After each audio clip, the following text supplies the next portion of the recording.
नमस्कार दोस्तों, स्वागत है आपके अपने यूट्यूब चैनल पीसीबी एक्सपर्ट में। आज की इस वीडियो में हम लोग बात करेंगे जो हमारा ये जो है एलजी कंपनी का सिंगल डोर का जो रेफ्रिजरेटर का पीसीबी है, इसको किस प्रकार से हमको जो है कंप्रेसर वगैरह टेस्ट करना है चालू करके, है ना।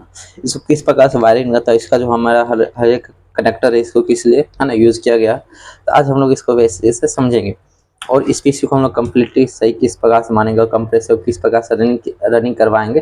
क्योंकि क्या होता है कि जब आप लोग के पास ये पीसीबी जब आएगा, यहाँ पे जितना भी वायरिंग का ये जो कनेक्शन है वायरिंग वगैरह नहीं रहेगा, सिर्फ आपके पास जो पीसीबी रहेगा। और इसको आप डायरेक्ट अगर लाइन वगैरह देते तो ये एरर कुछ भी दे सकता है ना। तो आपका कंप्रेसर जो कितना भी वेट कर लीजिए आपका स्टार्ट नहीं होगा।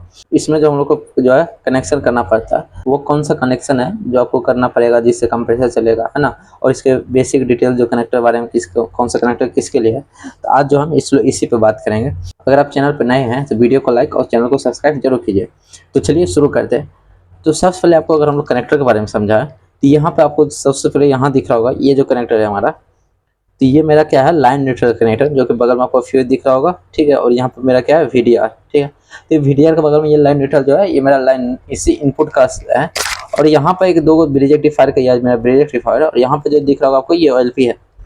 यहाँ क्या होता है कंप्रेसर के ऊपर एक ओवरलोड जो है लगाया जाता है, जो कि कंटिन्यूटी देता है। वो कंप्रेसर के सेफ्टी के लिए यूज़ किया जाता है। जब किसी कारण से कंप्रेसर ओवर हीटिंग हो तो हमारा कंप्रेसर क्या ओएलपी जो है ओएलपी कट ऑफ हो जाता है, जिस कारण से कंप्रेसर क्या होता है मेरा खराब होने से बच जाता है। तो ये हमारा ओएलपी इससे जुड़ा रहेगा। ओएलपी क्या होगा कंटिन्यूटी देगा, जिससे हम लोग को अभी फिलहाल हम लोग चेक करने के लिए इसको क्या करेंगे शॉर्ट करेंगे। अभी हम इसको आगे विस्तार से समझेंगे, फिलहाल अभी हम लोग रफली लेके चलते हैं। और यहाँ पे जो आपको दिख रहा होगा ये कनेक्टर मेरा हीटर का है, जो कि हमारा हीटर जो कि अगर हम लोग आइस को मेल्ट करवाना है तो उसके लिए क्या करना पड़ता है कि हीटर को ऑन करवाना पड़ता है। इसलिए यहाँ पे एक रिले लगा हुआ जो कि हीटर को क्या करेगा ऑन करेगा, जो कि हीटर मेरा 220 वोल्ट करेगा। और यहाँ पे आपको दिख रहा होगा जैक, ये मेरा फैन का जैक है। और ये जो मेरा जैक है ये मेरा सेंसर का जैक है, ठीक है। यहाँ से सेंसर और डिस्प्ले वगैरह भी कनेक्ट होगा मेरा। और यहाँ पे इसमें जो है मेरा इस पीसीबी के लिए टोटल 3 सेंसर यूज़ किया जाता है। तो यहाँ पे सेंसर का जो अगर आप लोग देखिएगा पॉइंट, यहाँ 3 सेंसर आपको लिखा हुआ है। थोड़ा सा कैमरा को, हाँ आपको दिख रहा होगा DSN मतलब डी सेंसर, आर सेंसर और RT सेंसर। तीनों सेंसर अगर आप लोग जानना चाहते हैं फ्रिज में कौन सा इन्वर्टर फ्रिज में कौन कौन से सेंसर लगता है और इसका क्या है ना कार्य रहता है, किस प्रकार से काम करता है, कौन सा सेंसर का क्या यूज रहता है, तो आप लोग कमेंट करके जरूर बताइएगा। तो यहाँ पे 3 सेंसर लगा हुआ, ठीक है। और ये जैक जो है मेरा प्रोग्रामिंग के लिए, ठीक है। और यहाँ पर जो जैक है ये मेरा क्या है कंप्रेसर के लिए, जो कि यहाँ पे आपको फिलहाल कंप्रेसर दिख रहा होगा। ये कंप्रेसर जो है मेरा इन्वर्टर कंप्रेसर है। इसके स्टिकर्स आपको शायद मालूम पड़ा होगा, यहाँ पे इसका स्टिकर यहाँ पर दिया हुआ। इसका जो हम लोग है इस कंप्रेसर को हम लोग कटवा दिए हैं, है ना। टॉप कवर्स आपको दिख रहा होगा ये काटा हुआ है। इसको कंप्रेसर इस प्रकार से क्या रहता है बंद रहेगा, लेकिन इसको हम लोग क्या कटिंग करवा दिया। कटिंग इसलिए करवाए हैं ताकि अगर किसी इन फ्यूचर कभी इसका जो रोटर है, ये जो मेरा रोटर है ये दिख रहा होगा ना जो हमारा घूमता है ना। बहुत बार क्या होता है कि इन्वर्टर कंप्रेसर हमारा रोटर जाम का बहुत ही ज़्यादा समस्या आता है। तो अगर ये रोटर अगर जाम हो जाएगा और इन्वर्टर कंप्रेसर अगर बंद रहेगा, है ना, क्लोज रहेगा, तो इसको रोटर हम लोग फ्री नहीं कर पाएंगे, है ना। इसका हाथ के हम लोग जैसे अभी फिलहाल हम लोग क्या करें इसको चला पा रहे हैं, लेकिन इसको हम लोग जब ये रोटर जाम होता है इसको हम लोग घुमा नहीं पाएंगे, जिस कारण से मेरा कंप्रेसर आगे चल कर हो सकता है खराब हो। क्योंकि टेस्टिंग क्या होता है ये खुला ही रहता है।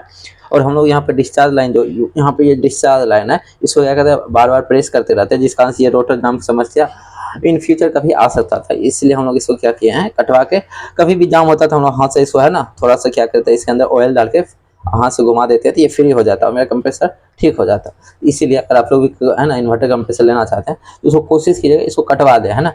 क्योंकि हम लोग फिलहाल टेस्टिंग के लिए कंप्रेसर लेते हैं, है ना, कंप्रेसर को यूज़ करते हैं। तो अगर खुला भी रहेगा तो हम लोग को कोई भी समस्या नहीं है, ठीक है ना। इसीलिए ये ज़रूरी था देना, क्योंकि हमारे बहुत सारे सब्सक्राइबर भाई होते हैं वो बहुत सारा कमेंट करते हैं कि आप कौन सा कंप्रेसर यूज़ करते हैं, कौन सा कंप्रेसर बेहतर होता है जिससे हर एक कंपनी का पीसीबी टेस्ट हो पाए, है ना। ये मेरे पास फिलहाल जो अभी है ये सैमसंग कंपनी का है। इसमें क्या सा थोड़ा सा ऑयल है जिस कारण से हमको इस तरह थोड़ा सा इधर करने में दिक्कत हो रहा है। आप लोगों को शायद दिख रहा होगा, अगर ऐसे करें इसका हम लोग क्या करेंगे सब फोटो खींच के आपको वीडियो में दिखला देंगे, क्योंकि इसको अभी फिर पलटने में मतलब इसका ऑयल नीचे आ जाएगा, फिर से गंदगी हो जाएगा, जिसका इसको हम लोग पलट नहीं सकते। ये जो है मेरा सैमसंग कंपनी का डबल डोर का रेफ्रिजरेटर का पीसी है। इसमें क्या होगा आपका जो सिंगल डोर का पीसीबी रहेगा वो भी टेस्ट हो जाएगा, एलजी का या फिर सैमसंग का रहे या फिर अलग अलग का, चाहे सिंगल डोर चाहे डबल डोर, इस कंप्रेसर में हर एक पीसीबी क्या होता है अभी फिलहाल टेस्ट हो जा रहा है। क्या होता है कि इन्वर्टर कंप्रेसर भी दो प्रकार का होता है। हमारा एक होता है लीनियर कंप्रेसर और एक होता है मेरा डीसी इन्वर्टर कंप्रेसर, जो कि ये फिलहाल अभी डीसी इन्वर्टर कंप्रेसर है। और बहुत बहुत क्या होता है कि बहुत बड़े मॉडल में जो एलजी का अभी फिलहाल जो भी रनिंग मॉडल में फिलहाल अभी न्यू मॉडल में जो लॉन्च किया हुआ लीनियर कंप्रेसर यूज किया है। तो उसमें क्या होता है कि उसमें आपको जो पीसीबी आएगा लीनियर वाला, उसमें क्या होता है कि जो इसमें अगर आप लोग जानते होंगे यूवीडब्ल्यू टेस्टर के बारे में, इसमें अगर हम लोग चेक करेंगे यहाँ से 6 पल्स आएगा, UVW plus UVW minus.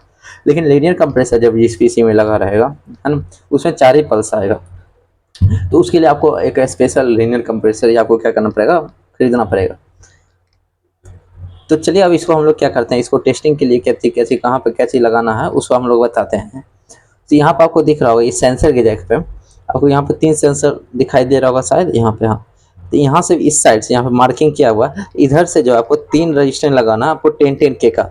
Sensor की जगह पर हम लोग क्या करेंगे ये रजिस्टेंस, क्योंकि अभी अभी तो फिलहाल हम लोग स्टार्ट कर रहे हैं है ना। अभी जब हम मेरा रेगुलर तो वीडियो देखते हैं तो हम लोग बेसिक से लेके चले आ रहे हैं ना, तो इसलिए अभी फिलहाल हम लोग बेसिक से ही लेके चलेंगे। सेंसर के रूप में आपको यहाँ पे फिलहाल टेस्टिंग के लिए रेजिस्टेंस लगाना 10 के का। तो देख रहे हैं यहाँ पे आपको दिख रहा है 1 2 3 सेंसर है, तो 3 रेजिस्टेंस आपको यूज करना है। तो यहाँ पर हम लोग 3 रेजिस्टेंस को क्या करते हैं, सोल्डरिंग करते हैं। तो ये हमारे पास फिलहाल दिख रहा होगा आपको 10 रेजिस्टेंस है, क्वार्टर वाट में है, कितना भी वाट में रहेगा, क्वार्टर वाट रहे हाफ वाट में सब चलेगा, लेकिन बस 10 किलो का रहना चाहिए। ये आपको हमेशा ध्यान रखना है टेस्टिंग के लिए है ना। चलिए इसको हम लोग सोल्डरिंग करते हैं।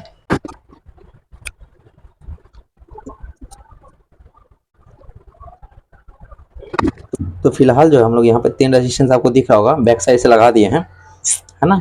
आपको ये कोशिश करना कि किसी में जो है टच ना करें, कि आपको ध्यान रखना है।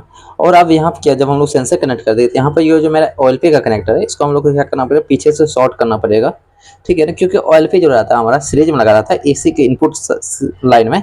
यहाँ देखिएगा तो ये मेरा जो है लाइन है, लाइन यहाँ फ्यूज से इन किया और फिर आउट करने के बाद यहाँ से होते हुए लाइन फिल्टर में गया, लाइन फिल्टर से होते हुए मेरा इस क्या हुआ, मेरा OLP कनेक्टर पे एक सिर्फ इन किया और एक सिर्फ आउट करने के बाद फिर ब्रिज रेक्टिफायर में, और ब्रिज रेक्टिफायर में इन होने के बाद फिर मेरा 300 वोल्ट बनेगा, फिर मेरा इसका जो SMPS ऑन होगा, फिर जाके यहाँ पे ना आउटपुट में डायोड वगैरह पे वोल्टेज वगैरह फिर जाके मेरा मेन IC ऑन होगा। तो ये OLP को हमें शॉर्ट करना पड़ेगा। तो इसको शॉर्ट करने के लिए हम लोग एक फैन जंपर वायर ले लेते हैं, ये आपको दिख रहा होगा, इसको दोनों वायर को पीछे से सोल्डरिंग करके उसके बाद फिर हम लोग लाइन देखकर चेक करते हैं।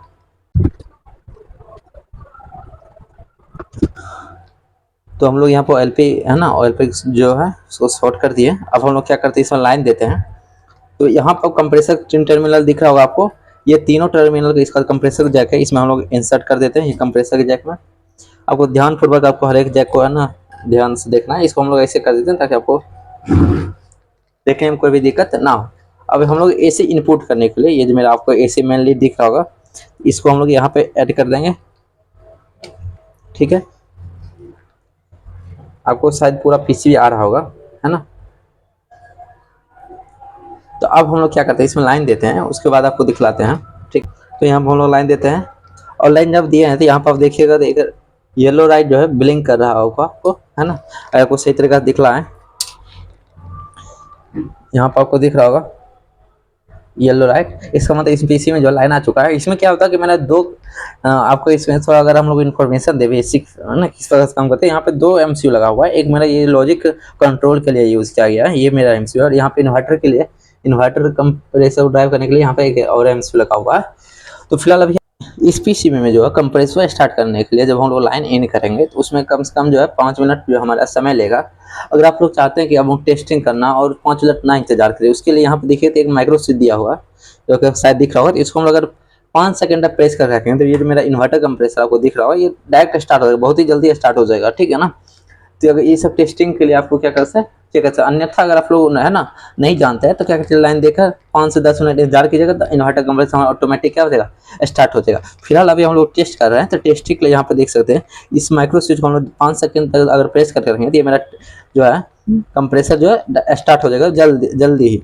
तो हमसे ये कंफर्म हो पाएगा मेरा ये पीसी है क्या 100% सही है। तो हम लोग ये माइक्रो स्विच प्रेस करते हैं, 1 2 3 4 5, यहाँ दिख रहा होगा आपको ये मेरा कंप्रेसर चलना शुरू हो चुका है। शायद आपको कंप्रेसर का आवाज़ आ रहा होगा, यहाँ मेरा कंप्रेसर चल रहा है। और आपको यहाँ पे इसका जो चलने का जो प्रक्रिया वो भी दिख रहा होगा, पिस्टन सिस्टम जो भी है। और अब आपको अगर इसमें आपको डिस्चार्ज दिखला है ये दिख रहा होगा आपको, कंप्रेसर चल रहा है मेरा, और इसका डिस्चार्ज लाइन ये रहा मेरा, यहाँ देखिए। अभी जो फिलहाल है ये प्रेशर भी मेरा जो है बना रहा सही तरीक़ा से। ये जो मेरा कंप्रेसर फिलहाल अभी चल चुका है। अभी फिलहाल हम क्या करते हैं, इस कंप्रेसर को बंद कर दें, क्योंकि ये बहुत ज़्यादा ही क्या कर रहा है, नॉइस कर रहा। ठीक है, इसको हम लोग बंद कर देते हैं। चलिए, तो इस तरीक़ा से आपको क्या है कि इन्वर्टर फ्रिज का डबल डोर का हो, चाहे कोई भी है ना पीसी हो, क्योंकि इसमें मॉडल में क्या होता है, बहुत तरीक़ा का पीसी आता है, कोई बड़ा साइज रहता है, कोई छोटा साइज रहता है। तो इस तरीक़ा से आप लोग क्या कर सकते हैं कि बारी बारी से है ना इन्वर्टर रेफ्रिजरेटर का पीसी को चेक कर सकते हैं। तो उम्मीद है आपको ये वीडियो पसंद आएगा। आपको वीडियो अच्छा लगा तो वीडियो को लाइक और चैनल को सब्सक्राइब जरूर कीजिएगा। आप कमेंट करके बता सकते हैं कि अगर आप इस टॉपिक पर आप लोग वीडियो चाहते हैं। धन्यवाद।